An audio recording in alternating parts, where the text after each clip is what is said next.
In September of 1959, DC Comics unveiled the Green Lantern Corps, an intergalactic police force that maintained law and order across the universe. While the concept of a Green Lantern had existed in the company for close to 2 decades, with Alan Scott being the first to use the name in the early 1940s, this new take on the characters not only completely redefined the idea of Green Lanterns, but added a noticeably distinctive science fiction aspect to DC's wider superhero storytelling, bringing the excitement and awe of the space age to the printed page. The leading figure of this new group was Hal Jordan, a character who in the years since has become arguably the most famous Green Lantern and one of DC's most iconic heroes, serving as a co-founder of the Justice League as well as playing a crucial role in so many of the company's biggest stories. Because of this ambitious reinvention in the late 50s, the Green Lantern Corps have now firmly entrenched their place within the DC universe, to the point where today it'd be almost impossible to imagine a world without all of these beloved characters. However, in 2018, a new comic came along that put this idea to the test. Much like John Broome and Gil Kane had done 60 years earlier, a new creative team sought to drastically reimagine the world of the Green Lanterns for a whole new generation and a whole new universe. Told as part of DC's Earth 1 imprint, the duo of Corinna, Bechko and Gabriel Hardman ushered in a wholly unique version of Hal Jordan in their Green Lantern Earth 1 series. Told throughout 2 volumes, this story is a sprawling dystopian sci-fi epic inspired by films like Aliens, Star Wars and Planet of the Apes, and in it the duo rebuild the Lantern's entire world from the ground up, recontextualizing the origin of the Emerald Knight and giving readers the most different take on this character that they'd read since the late 1950s. In my opinion, Green Lantern Earth 1 is one of the most interesting and unique reinventions of an established superhero that I've ever read. And in this video, I want to explain the history of just how this series came to be, discuss the original ideas and influences behind Hardman and Bechko's new take on the Lantern Corps, and explore how this series managed to give us a distinctive and exciting new dawn for the Green Lantern.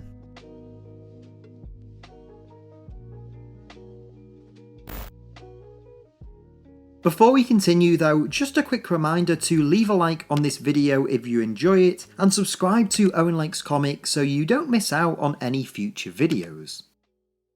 Green Lantern Earth 1 is the 5th series released as part of DC's Earth 1 imprint, which first began in the fall of 2010. Designed to be the spiritual successor to the company's All-Star line, which spawned Grant Morrison and Frank Quitely's celebrated All-Star Superman, as well as Frank Miller and Jim Lee's polarizing All-Star Batman and Robin, Earth 1 was a place for some of comics' biggest names to reimagine classic characters in new and unique ways, free from the shackles of continuity and interconnectivity.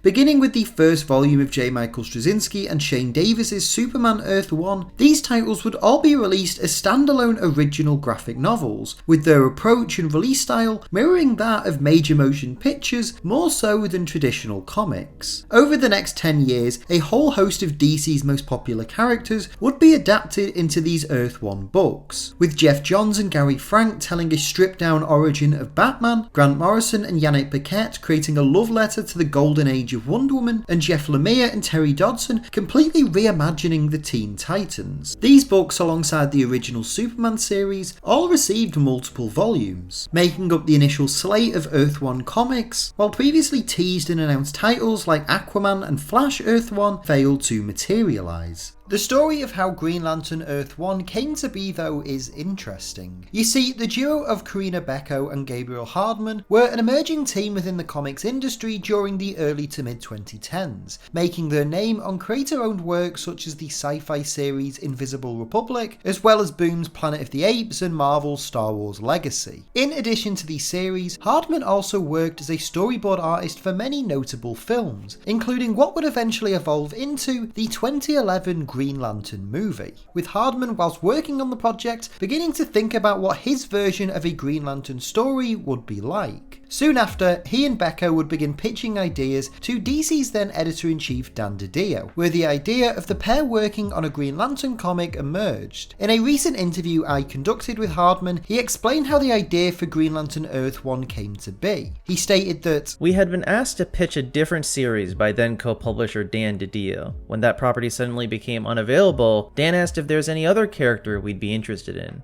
I had been reading some Silver Age Green Lantern comics around that time and liked the idea of telling a bigger sci-fi space opera story that featured aliens, other worlds, etc. At the time, I assumed it would be in continuity, so setting a story in space far from other superheroes was appealing. Dan was open to us tackling Green Lantern and offered a couple options. Among them, the Earth 1 book was the most appealing because it gave us the most latitude to tell a real story. While we tried to work within the framework of the established Green Lantern core mythos, we were able to repurpose elements and characters to serve the story we wanted to tell. We pitched it to Dan and Jim Lee and they signed off in the room. What we pitched is essentially what's in the final book." With the series quickly being greenlit, Bechko and Hardman got to work conceptualizing what their fresh take on the Green Lantern core would be, rooting themselves in not only their background in science fiction, but also drawing influence from the works of H.R. Geiger, Sid Mead, and films like The Wizard of Oz. With these influences all drawn upon, the duo reimagined the world of Hal Jordan in the not too distant future, with this version of the iconic hero no longer being a cocky test pilot, but instead a disillusioned astronaut working for a deep space mining company.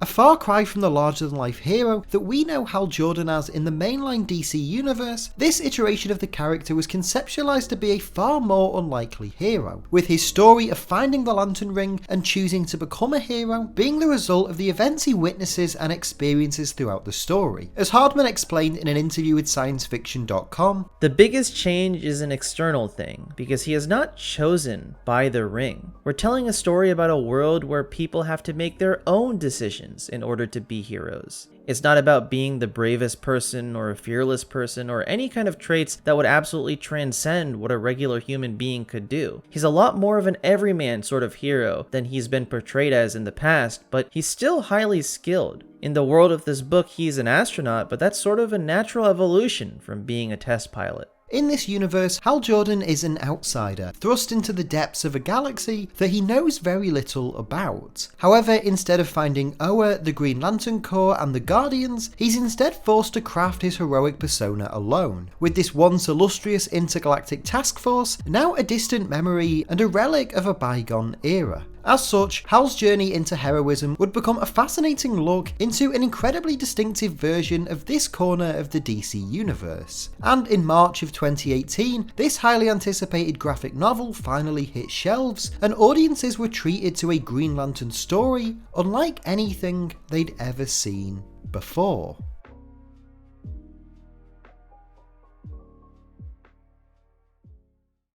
Volume 1 of Green Lantern Earth 1 opens aboard the Ferris 6, a deep-sea mining ship situated between Mars and Jupiter. Among its crew is Hal Jordan, a former NASA pilot turned astrominer who discovers that their mission has been cut short by Ferris Galactic. Dissatisfied by his present work, Hal and his crewmate Volkov instead choose to explore the moon that their ship is stationed on, where they eventually discover an abandoned spacecraft, and inside the remains of an alien wearing a mysterious ring. Next to this ring is a glowing green power battery, and when Volkov attempts to use it, he accidentally blows a hole through the ship and is killed. With the ship damaged, Hal is forced to jettison, using the ring to fly into space, where he discovers that he can now breathe. Hal realizes that this strange ring has given him powers. However, this moment is interrupted when he's suddenly attacked by a giant robot. Emerging from the same ship as the ring, the robot throws Hal into a nearby asteroid. Jordan is able to use the ring's power to blast the robot, neutralizing it, but hurling him into the depths of space in the process.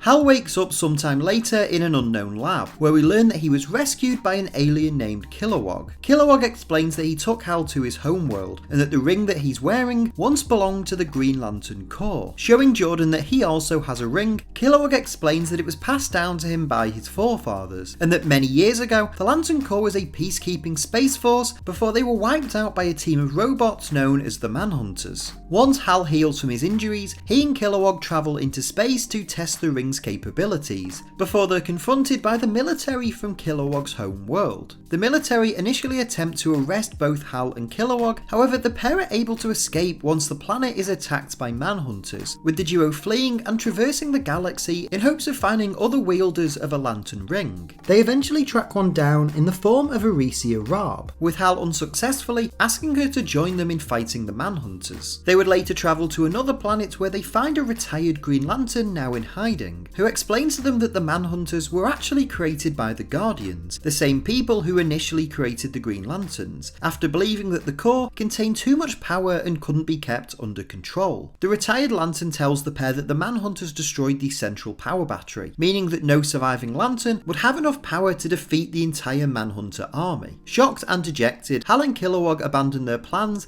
and hide out at a nearby space station, with Jordan opening up about his disillusionment with life on Earth and his struggles with trusting other people. As the two friends grow closer together, the other aliens in the station begin to panic as a swarm of manhunters detect the two Lanterns' presence, with Hal being once again knocked unconscious. When Hal wakes up this time though, we quickly realise that he's been taken captive by the manhunters. Jordan is taken to a slave facility, where he begins to notice his ring suddenly growing in power, eventually using it to blast through several manhunters and attempt to escape. Hal follows the source of energy and discovers that the central power battery is somehow still intact, and that therefore he's actually on Oa, the homeworld of the Guardians. Here, Hal comes face to face with the last surviving Guardian, who explains to him that the manhunters were built to help the Lanterns, but gained sentience and subsequently killed off both the Guardians and the Lantern Corps. The Guardian tells Hal to absorb the battery's power and use it to destroy Oa, thereby killing the manhunters and everyone else on the planet.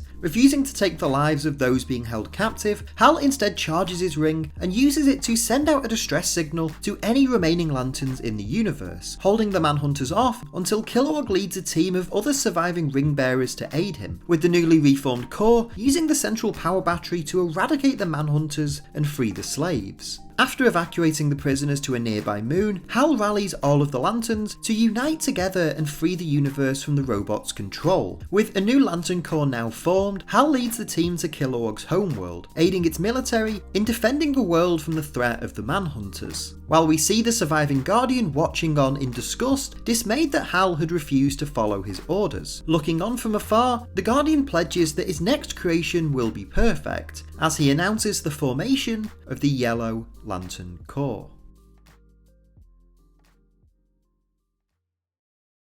The first volume of Green Lantern Earth 1 was a major breath of fresh air for the character, a story which truly immersed readers into a totally unique version of the hero's world, as we were introduced to a completely new take on Hal Jordan and his journey from being a jaded mining worker to the protector of the downtrodden across the universe. Upon its March 2018 release, this book became a notable success for DC Comics, with many fans and critics applauding it for its fresh reinvention of the beloved character and its melding of sci-fi and horror with traditional superhero storytelling. As such, a follow-up volume of this series was quickly greenlit, which was eventually released in August of 2020. Brought to life once again by Gabriel Hardman and Corinna Bechko, Volume 2 opens 3 years after the original story, with Hal having returned to Earth and attempting to build a bridge between humanity and the wider universe. The comic begins with an intergalactic trade deal between representatives from Earth and the Larians, where a Larian ship is destroyed and war breaks out between the two sides. Hal attempts to de-escalate the situation, but Earth's government Global Central Command authorises a strike back against the Larians, causing the aliens to retreat with a group of human hostages. In an effort to prevent further tensions and to rescue the hostages, Jordan travels to Larian Prime, where he encounters a Yellow Lantern proclaiming to be the defender of this sector and orders Hal to leave. After failing to reason with the Yellow Lantern, Hal meets up with the other members of the Green Lantern Corps, who are battling the Manhunters until a fleet of Yellow Lanterns suddenly arrive and take out the Manhunters. Jordan orders the Corps to follow the Yellow Lanterns, and as they return to Oa, they find the remaining army of the Manhunters all destroyed. As the heroes examine the battlefield, the last surviving Guardian makes his presence known and explains to them that the Yellow Lanterns are powered by fear, and that their objective is to restore order to the galaxy. The Guardian asks the Green Lanterns to join him and his new corps, with some such as Sinestro being tempted. Meanwhile, the hostages from Earth are taken back to the Larian homeworld and detained, where the Yellow Lantern suddenly arrives and attempts to break them free. The Lantern explains that he and the other Yellow Lanterns were all recruited by the Guardian from the same planet, whose population was suffering from war and oppression, and the Guardian gave them the rings in order to obtain their freedom in exchange for pledging their loyalty to him and the Corps. The Lantern explains that he is seeking a way out and trying to repent for the sins he's committed as part of the Yellow Lanterns, and after he breaks them free, he hands the ring over to one of the hostages, John Stewart, who pledges to use it for good. While several of the Green Lanterns choose to align with the Guardian sends a transmission out to the entire galaxy, outlining his intentions to destroy Earth, causing Hal to rush back to try and save his world. While Earth's government realises that the Yellow Lanterns were the ones responsible for the attack during the Larian trade deal, Hal is ambushed by several members of the Yellow Lantern Corps, before he's suddenly saved by John Stewart. Hal and John realise that the only way to end this war is to take out the Guardian, and as such they travel to Owen. Here, Hal discovers that his ring no longer works, allowing the Guardian to easily neutralise him. The Guardian explains to Hal that after the Manhunters' rise to power, he was banished to another dimension for his role in creating them, and believes that the only true way to save the universe is to reshape all of reality. As Kilowog and Arisia lead an army to fight the Yellow Lanterns, the Guardian opens a portal to another dimension, with Jordan realising that the Guardian has moved the central power battery into this dimension, attempting to stall him while the portal is open long enough for his ring to recharge. Eventually, Hal is able to use the ring and blast the Guardian, and in the process causes a huge explosion, which closes the dimensional rift and seemingly kills both men in the process. As the two warring teams of Lanterns watch on in shock, the Yellow Lanterns realise that they were deceived by the Guardian, with Sinestro and the others that had switched sides all surrendering to their former allies. The comic ends with John Stewart returning home, where he meets with Carol Ferris and offers to continue Hal's work in brokering peace across the galaxy. As the two mourn Hal's death, we're suddenly taken to a parallel dimension, the same place that the Guardian had been banished to many years earlier, where a village is under attack by an alien threat. The villagers desperately call out for the Guardian to save them, but instead a still alive Hal Jordan flies to the rescue, ready to once again save the day.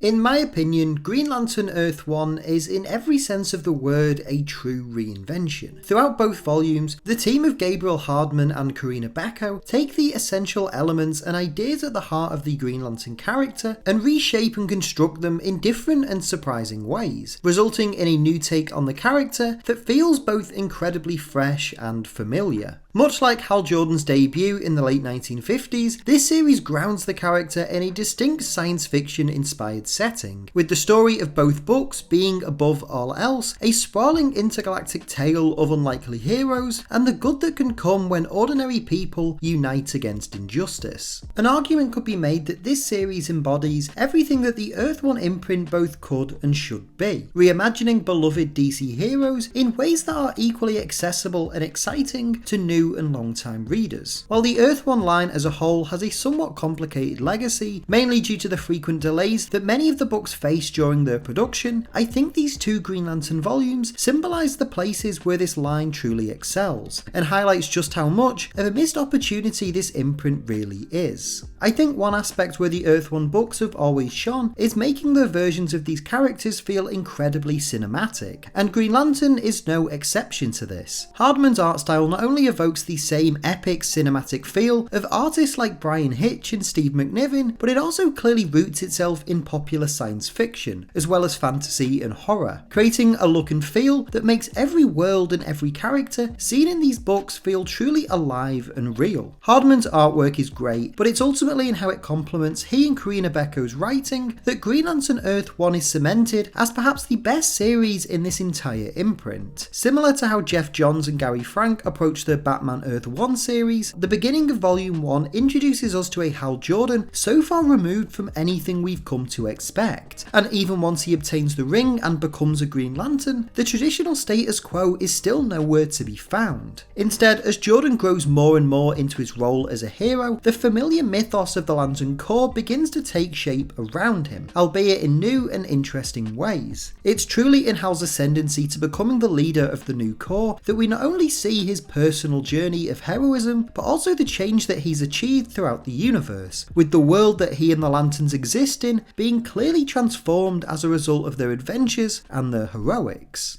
And honestly, I think it's a real shame that at the time of writing, it seems incredibly unlikely that a third instalment in this series will be released. Not just because Volume 2 ends on a shocking cliffhanger, with Hal being trapped in an alternate universe, but also because the world that Hardman and Bechko have crafted is one that I would have personally loved to have explored even more. Despite this somber note, I'm more so than anything else thankful for the 2 outstanding volumes that we do have. Even by 2018, it seemed like the Earth 1 imprint was fading into obscurity, with new releases becoming sparse in recent years. And yet, seemingly against all odds, an entirely new series was announced, one which symbolised everything that this line of books was designed to be. A bold, exciting and unpredictable new take on one of comics' most enduring heroes. To me, Green Lantern encapsulates everything that the Earth 1 imprint represents, and I think it stands as a testament to allowing creators to share their unique visions and interpretations of these larger-than-life superheroes, and allowing them to redefine them in new ways for a new generation. Green Lantern Earth 1 is a series that exceeded all of my personal expectations, both for the story itself as well as the universe that it was born into, and that's why I believe that it's honestly nothing short of an unlikely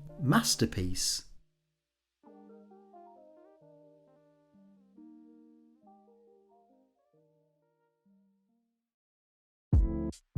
Hey everyone, thank you so much for watching today's video. I hope you enjoyed it. If you did, please make sure to leave a like on this video and leave a comment down below as well. Let me know your thoughts on everything we talked about in today's video. I can't wait to hear what you have to say as always.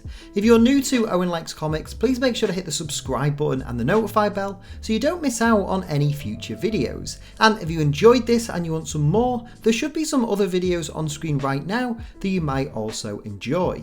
If you want to help support the channel and help me make more videos, you can do so over at patreon.com/OwenLikesComics. Or if you just want some more of me, you can follow me on Twitter just at OwenLikesComics. But that's all for this video though. Again, thank you all so much for watching. I hope you enjoyed it, and hopefully I'll see you next time. But until then, take care and keep reading.